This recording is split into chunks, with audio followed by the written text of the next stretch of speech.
The slideshow you are about to see was written by Claude M. Steiner and copyrighted in 1969. The name was A Fairy Tale, which we did not change, even though who made it used the term warm fuzzies when they talked about the story. The story was adapted to a slideshow by illustrating ideas which were contained in the story. This process was done by grade 6, room 104, during the school year 1976 to 1977. The slideshow is in 3 parts. The first deals with the story, the second deals with how the slideshow was made, the third part deals with the reactions of those who saw the slideshow in the initial test runs. The show is as follows. Once upon a time, a long time ago, there lived 2 very happy people called Tim and Maggie, with 2 children called John and Lucy. To understand how happy they were, you have to understand how things were in those days. You see, in those happy days, everyone was given at birth a small, soft, fuzzy bag. Anytime a person reached into this bag, he would be able to pull out a warm fuzzy. Warm fuzzies were very much in demand because whenever somebody was given a warm fuzzy, it made them feel warm and fuzzy all over. People who didn't get warm fuzzies regularly were in danger of developing a sickness in their back which caused them to shrivel up and die. In those days, it was very easy to get a warm fuzzy. Anytime that somebody felt like it, he might walk up to you and say, "I'd like to have a warm fuzzy." You would then reach into your bag and pull out a warm fuzzy the size of a little girl's hand. As soon as the fuzzy saw the light of day, it would smile and blossom into a large, shaggy, warm fuzzy. You would then lay it on a person's shoulders or head or lap, and it would snuggle up and melt right against their skin and make them feel good all over. People were always asking each other for warm fuzzies, and since they were always given freely, getting enough of them was never a problem. There were always plenty to go around, and as a consequence, everyone was happy and felt warm and fuzzy most of the time. One day, a bad witch became very angry because everyone was so happy and no one was buying her potions and salve. This witch was very clever, and she devised a very wicked plan. One beautiful morning, she crept up to Tim while Maggie was playing with their daughter and whispered in his ear, "See here, Tim, look at all the fuzzies that Maggie is giving to Lucy. You know, if she keeps it up, eventually she is going to run out and there won't be any left for you." Tim was astonished. He turned to the witch and said, "Do you mean to tell me that there isn't a warm fuzzy in our bag every time we reach into it?" And the witch said, "No, absolutely not. And once you run out, that's it. You don't have any more." With this, she flew away on her broom, laughing and cackling hysterically. Tim took this to heart and began to notice every time Maggie gave up a warm fuzzy to somebody else. Eventually, he got very worried and upset because he liked Maggie's warm fuzzies very much and did not want to give them up. He certainly did not think it was right for Maggie to be spending all her warm fuzzies on the children and on other people. He began to complain every time he saw Maggie giving a warm fuzzy to somebody else. And because Maggie liked him very much, she stopped giving warm fuzzies to other people as often and reserved them for him. The children watched this and soon began to get the idea that it was wrong to give up warm fuzzies any time you were asked or felt like it. They too became very careful. They would watch their parents closely, and whenever they felt that one of their parents was giving too many fuzzies to others, they also began to object. They began to feel worried whenever they gave away too many warm fuzzies. Even though they found a warm fuzzy every time they reached in to their bag, they reached in less and less and became more and more stingy. Soon people began to notice the lack of warm fuzzies, and they began to feel less and less fuzzy. They began to shrivel up, and occasionally people would die from lack of warm fuzzies. More and more people went to the witch to buy her potions and salves, even though they didn't seem to work.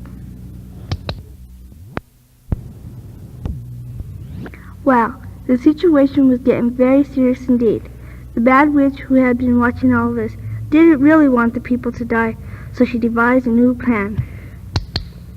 She gave everyone a bag that was similar to the fuzzy bag, except that this one was cold while the fuzzy bag was warm. Inside of the witch's bag were cold pricklies. These cold pricklies did not make people feel warm and fuzzy, but made them feel cold and prickly instead. But they did prevent people's backs from shriveling up, and so from then on, every time somebody said, "I want a warm fuzzy," people who were worried about depleting their supply would say, "I can give you a warm fuzzy, but would you like a cold prickly?" Sometimes two people would walk up to each other, thinking they would get a warm fuzzy, but one or another of them would change his mind, and they would wind up giving each other cold pricklies.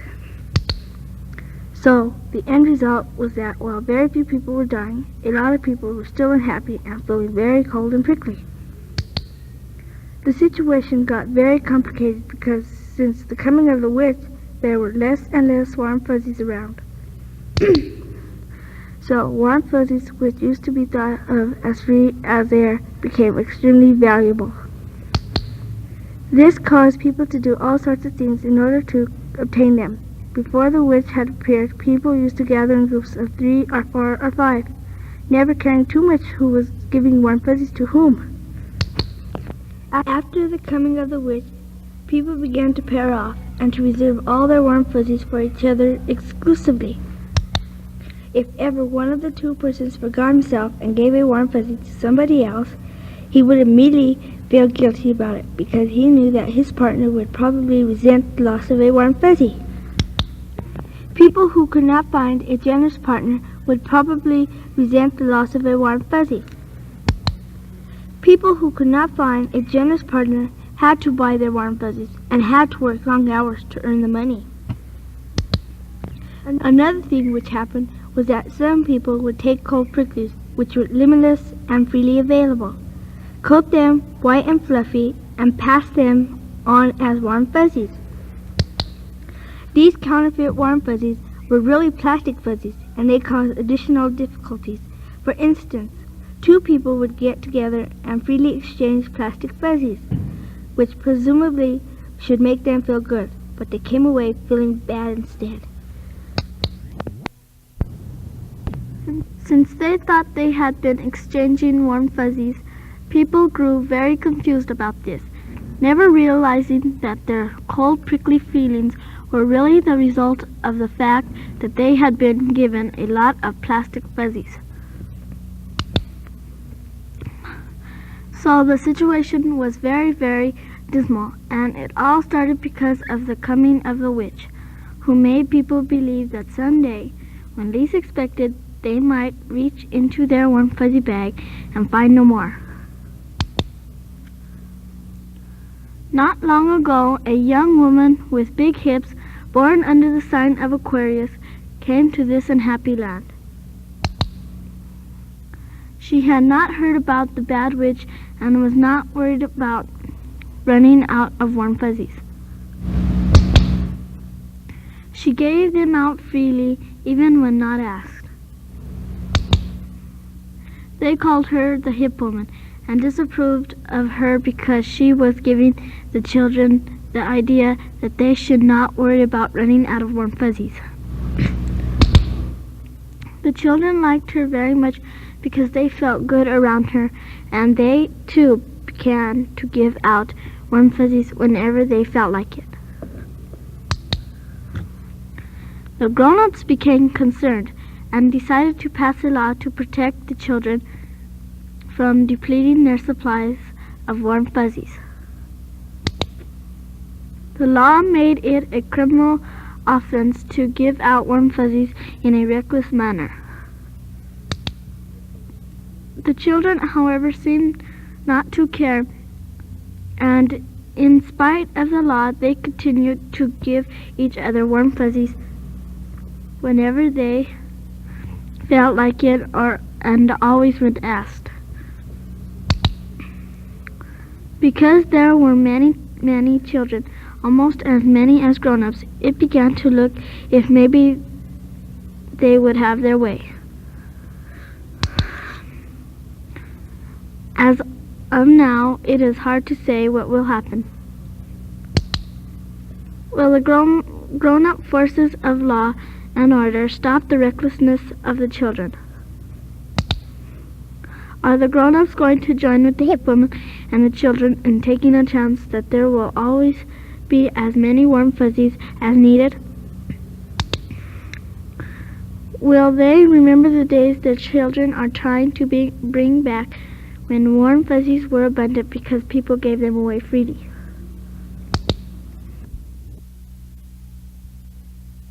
This ends the Claude Steiner part of our slideshow. The next few slides show how the class made the show.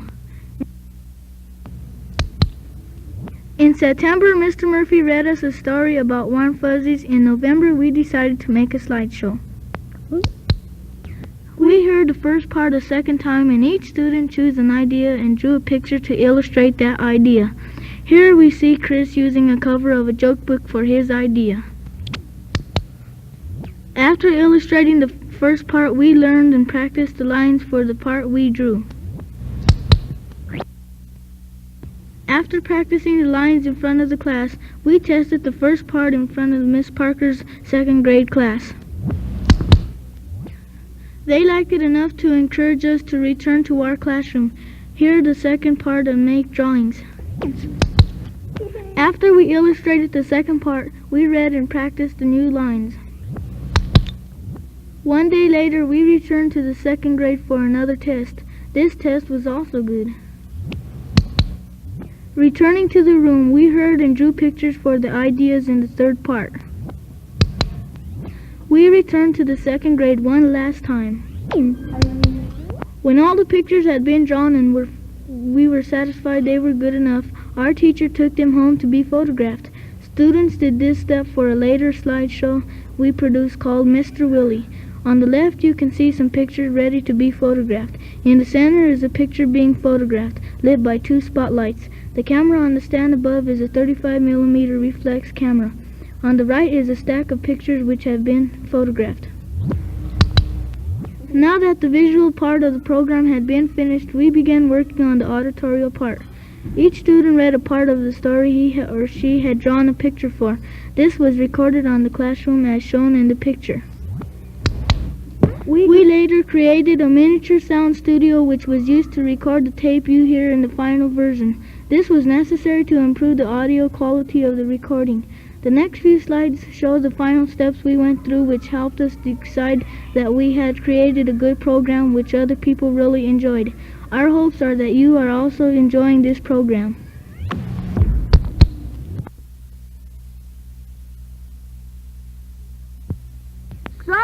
Some people say that the proof of the pudding is the eating.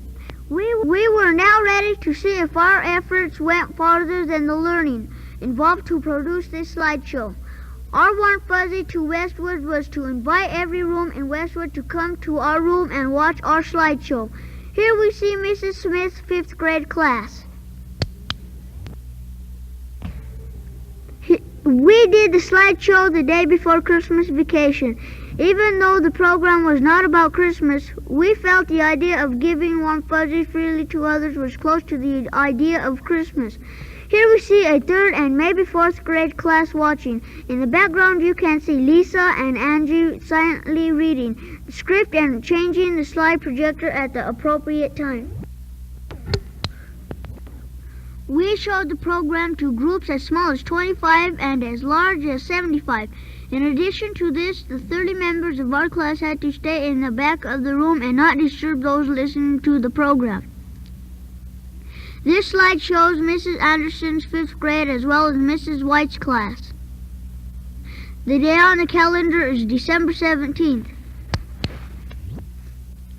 This slide shows the kindergarten. We showed the program to about 9 groups. Every class enjoyed the program.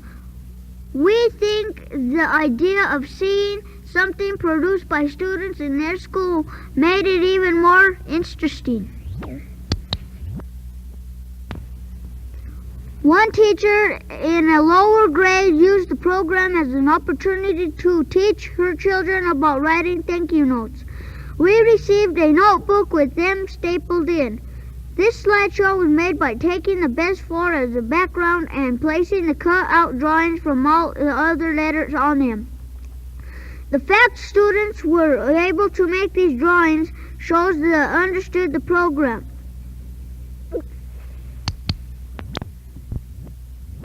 Our warm fuzzy for a job well done came in the form of a party the last period of the day. Now it was our turn to practice writing letters.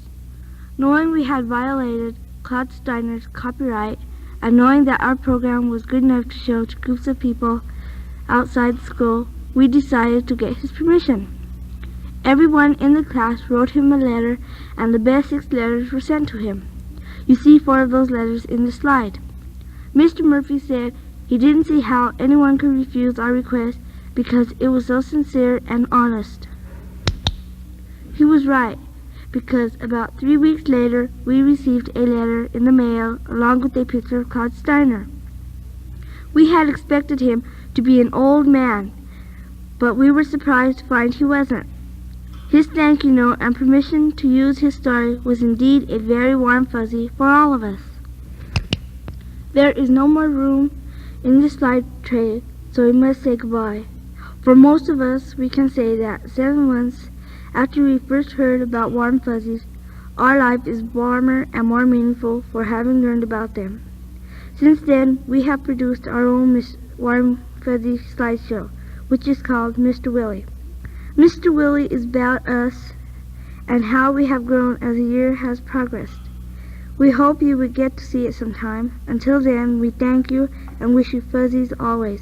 Sincerely, Grade 6, Room 104, 1976 to 1977.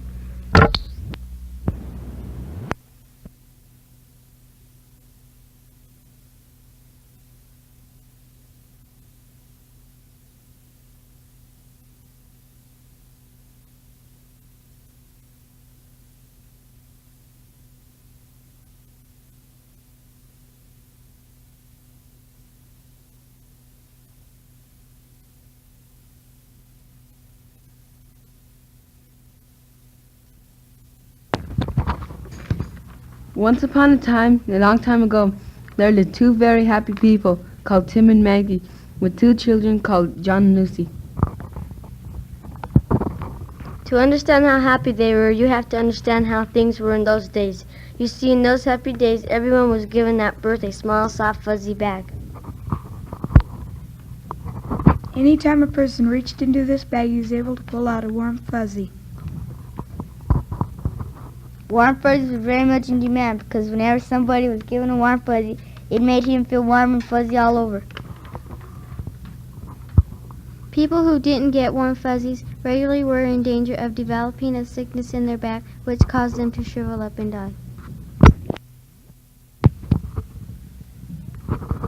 In those days, it was very easy to get warm fuzzies.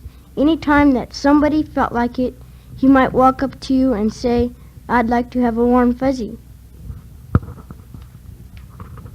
You would then reach into your bag and pull out a fuzzy the size of a little girl's hand.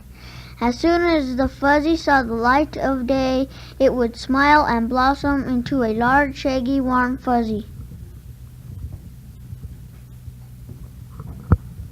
You then would lay it on the person's shoulder or head or lap, and it would snuggle up and melt. right against their skin and make them feel good all over. People were always asking each other for warm fuzzies, and since they always given freely, getting enough of them was never a problem. There were always plenty to go around, and as a consequence, everybody was happy and felt warm and fuzzy most of the time. One day a bad witch became angry because everyone was so happy and no one was buying her potions and salves. This witch was very clever, and she devised a very wicked plan. One beautiful morning, she crept up to Tim while Maggie was playing with their daughter Lucy, and whispered in his ear, "See here, Tim, look at all the fuzzies that Maggie is giving to Lucy. You know if she keeps it up, eventually she is going to run out and there won't be any left for you."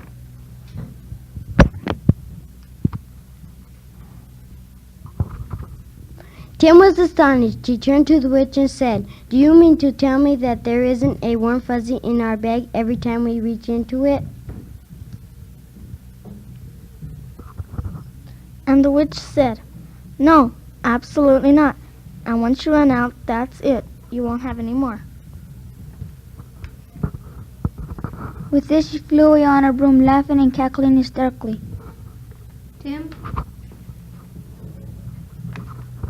Tim took this to heart and began to notice every time Maggie gave up a warm fuzzy to somebody else. Eventually, he got very worried and upset because he liked Maggie's warm fuzzies very much and did not want to give them up.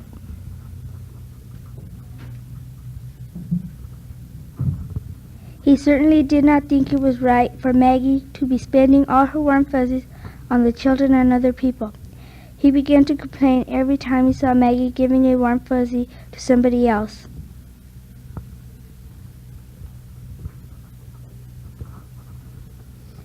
And because Maggie liked him very much, she stopped giving warm fuzzies to other people as often and reserved them for him.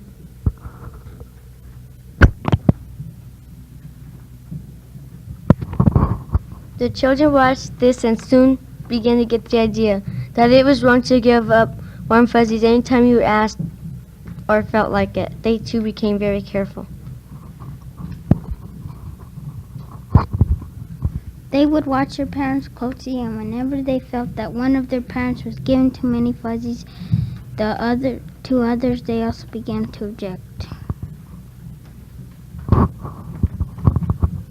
They began to feel worried whenever they gave away too many warm fuzzies. Even though they found a warm fuzzy every time they reached into their bag, they reached in less and less and became more and more stingy. Some people began to notice the lack of warm fuzzies, and they began to feel less and less fuzzy. They began to shrivel up, and occasionally people would die from lack of warm fuzzies. More and more people went to the witch to buy her potions and salves, even though they didn't seem to work.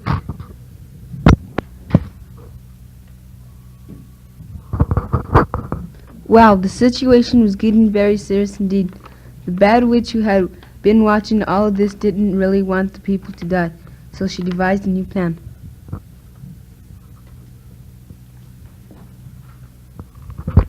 She gave everyone a bag that was similar to the fuzzy bag, except this one was cold, while the fuzzy bag was warm. Inside of the witch's bag were cold pricklies.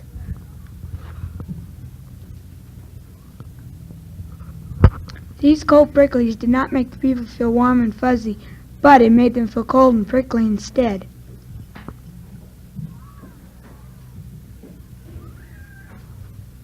But they did prevent people's backs from shriveling up.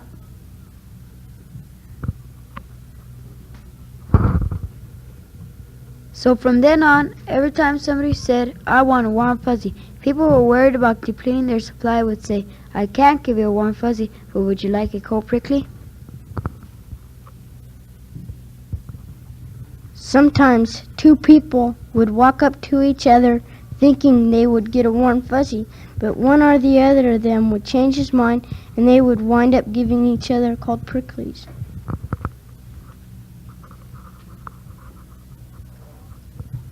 So the end result was that while very few people were dying, a lot of people were still unhappy and feeling very cold and prickly.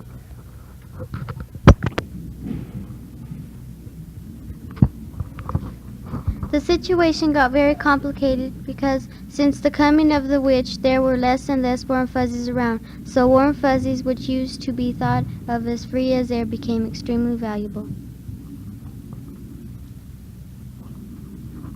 This caused people to do all sorts of things in order to obtain them.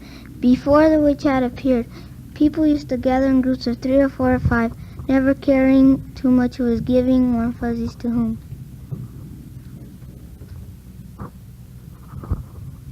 After the coming of the witch, people began to pair off and to reserve all their warm fuzzies for each other exclusively.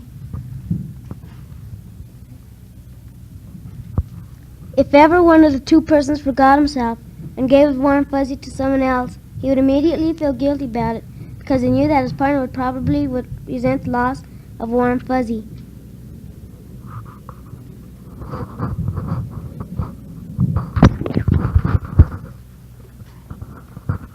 People who could not find a generous partner would probably resent the loss of a warm fuzzy. People who could not find a generous partner had to buy their warm fuzzies and had to work long hours to earn the money. Another thing which happened was that some people would take cold pricklies, which were limitless and freely available, coat them white and fluffy, and pass them on as warm fuzzies.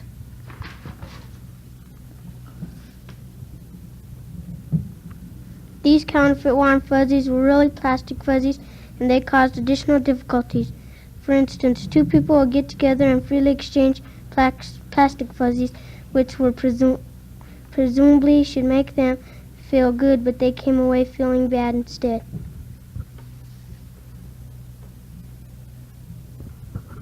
Since they thought they had been exchanging warm fuzzies, people grew very confused about this, never realizing their cold prickly feelings were really the result of the fact that they had been giving lots of plastic fuzzies.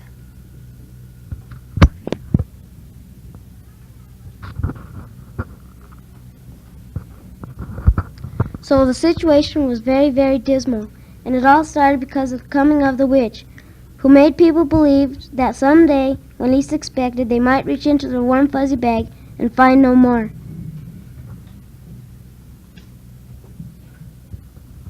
Not long ago, a young woman with big hips, born under the sign of Aquarius, came to this unhappy land.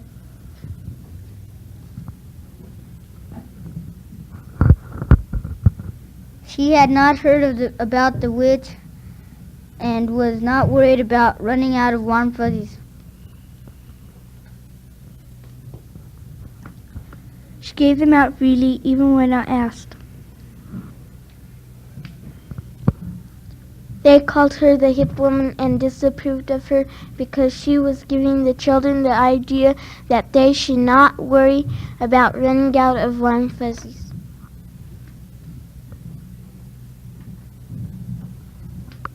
The children liked her very much because they felt good around her, and they too began to give out warm fuzzies whenever they felt like it.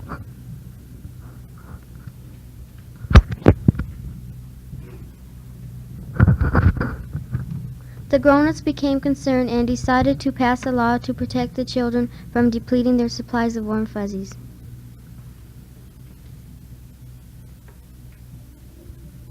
The law made it a criminal offense to give out warm fuzzies in a reckless manner.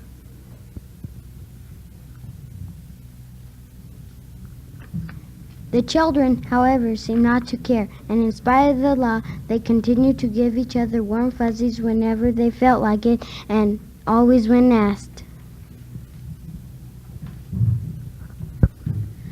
Because there were many children, almost as many as the grown-ups, it began to look as if maybe they would have their way.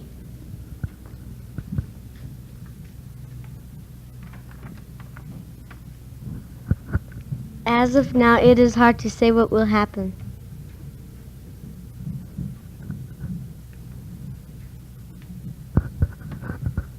Will the grown-ups force us of law in order to stop the recklessness of the children?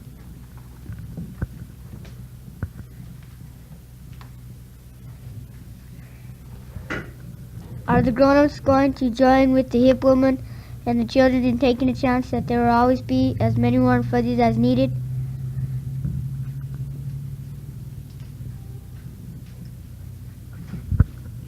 Will they remember the days their children are trying to bring back when warm fuzzies were abundant because people gave them away freely?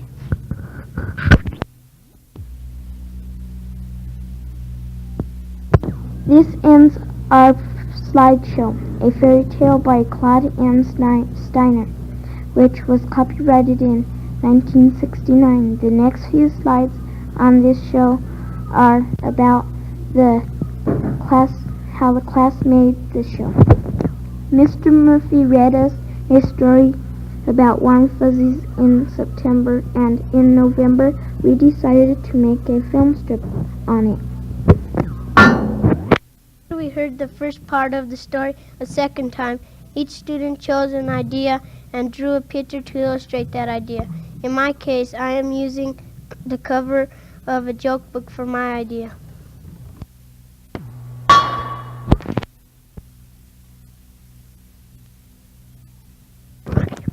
When we had the first part illustrated, we learned and practiced the lines for the part of the story we drew.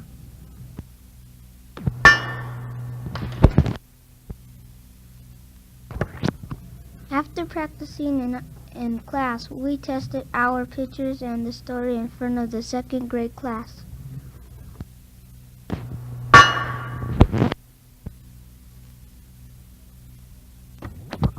The second grade liked it enough to encourage us to return to our room, hear the second part, and make drawings.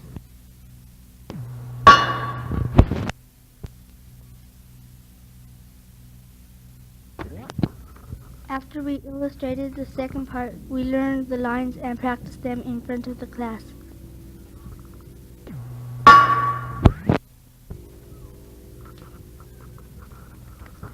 One day later, we returned to the second grade class for another test.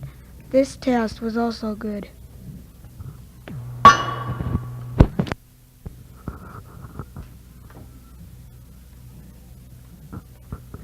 Returning to the room, we heard the third part and drew pictures of those ideas.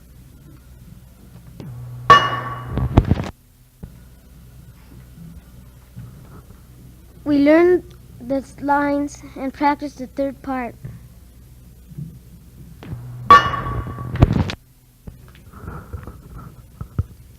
We returned one last time to the second grade and tested that part.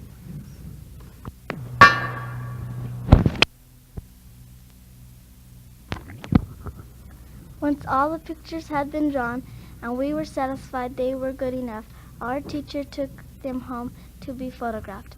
On the left you can see a stack of pictures ready to be photographed.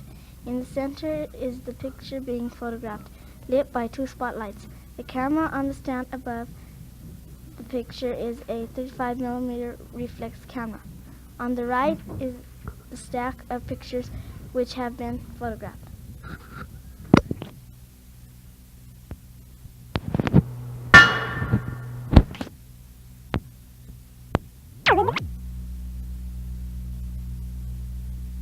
When we started the play, Mr. Murphy recorded us and we read a sentence off of one paragraph.